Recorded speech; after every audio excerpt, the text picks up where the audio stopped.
గారు మరొక సందేహం అండి. అలాగే వంశీకృష్ణ గారు తిరుపతి నుంచి రాస్తున్నారు. గృహప్రవేశం తర్వాత దేవుడికి తలనీలాలు సమర్పించవచ్చా తెలియచేయగలరు అంటూ కోరుతున్నారు. గృహప్రవేశం శుభకార్యం.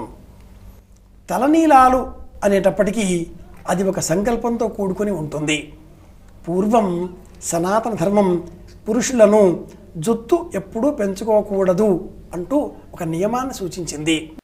ఒక పక్షం క్షౌరం, ఒక వారం దర్శనం ఇలా చెబుతుంది.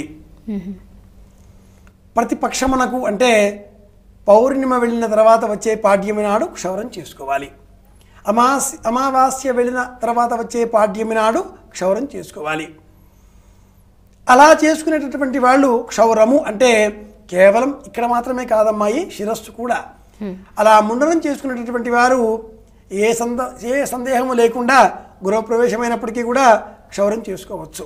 అది నిత్యక్రియ అవుతుంది.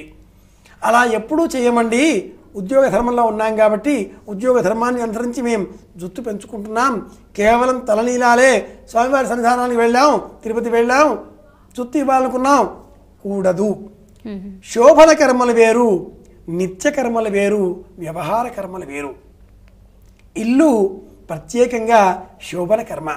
గృహప్రవేశం చేశాం, లక్షణబద్ధంగా మనం ఆ ఇంటిలో ప్రవేశం చేసిన పిమ్మట ఆ సమయంలో 48 దేవతలను ఆహ్వానిస్తాం ఇంటికి. 48 దేవతలు అని వాళ్ళకి పేరు. వాళ్ళెవరు అంటే మాతృదేవతలు, వాస్తుదేవతలు. ఈ మాతృదేవతలను, సప్తమాతృలను, అలాగే 48 వాస్తుదేవతలను ఇంటికి ఆహ్వానించిన పిమ్మట ఇంటి యజమాని 6 నెలల వరకు క్షౌరకర్మాధికారులను చేయరాదు అంటూ ధర్మం చెబుతుంది. కనీస పక్షంలో నిత్యం చేసుకుంటే ఆ వ్యవహారం వేరు. ఇలా నైమిత్తికంగా మారినప్పుడు కదాచిత్ వ్యవహార కర్మలలో తిరుపతికి వెళ్తున్నామండి అనుకుంటే మట్టుకు చెయ్యకూడదు అని చెప్తుంది.